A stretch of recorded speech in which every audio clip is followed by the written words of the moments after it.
ठीक है, ऐसा होता है, एक तपस्वी भरतहरि को फल देता है, एक सेव का फल। और झा जी ध्यान सुनिएगा, आपके लिए है, एकदम आपके लिए। एक फल देता है, कहता है भैया राजा जी ये खा लेंगे, आप जवान रहेंगे।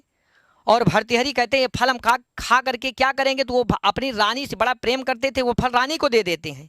और रानी भाई साहब, वो रानी राजा से प्रेम करती नहीं थी, बिजोल शादी हो गई थी, तो वो भाई साहब वहाँ सेनापति की मंत्री के कौन था उससे प्रेम करती थी।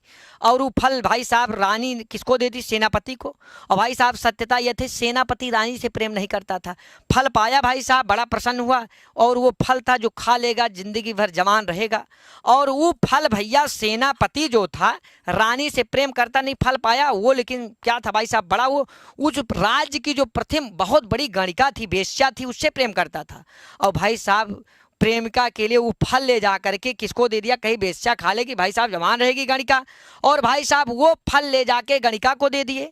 देखिए फल कैसे कैसे गया, कैसे कैसे जा रहा है। और मित्र उसके बाद वो फल, वो जो गणिका थी वो सेनापति से प्रेम नहीं करती थी, कहीं बहुत अच्छा हुआ, बहुत अच्छा हुआ, ये फल खा लेता जवान रहता, बड़ा दिक्कत था भाई साहब, ये बड़ा राक्षस आदमी, भले फल नहीं खाया हमको दे दिया भाई साहब। और वो फल, वो गणिका राजा से बड़ा प्रेम करती थी, अंदर अंदर राजा को बहुत चाहती थी झा जी। और वो फल जब राजा को ले जाके देती है, कहती राजा ये फल खा लोगे तो आप जवान रहोगे, ऐसे ऐसे भाई साहब हमको मिला। राजा का दिमाग माथा सनका, और उसके बाद जब उस फल की सत्यता में जाने रानी बुलाई गई, सेनापति बुलाया गया। भाई साहब राजा को बड़ा दुख हुआ कि जिस रानी को हम इतना प्रेम करते थे, जिस रानी को, और वो रानी भाई साहब ऐसा हमारे साथ कर दी, बताइए फल अपना ना खा के रानी को दे, रानी सेनापति को दे दी।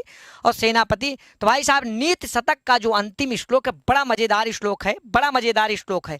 वो कहते हैं सबको धिक्कारते हैं, अंत में कामदेव को भी धिक्कारते, अपने आप को धिक्कारते, रानी को धिक्कारते, उस सेनापति को धिक्कारते, वेश्या को धिक्कारते हैं भाई साहब। और भाई साहब उसके बाद जब जाते हैं वैराग्य ले लेते हैं, वैराग्य शतक की रचना लिखते हैं, वैराग्य शतक।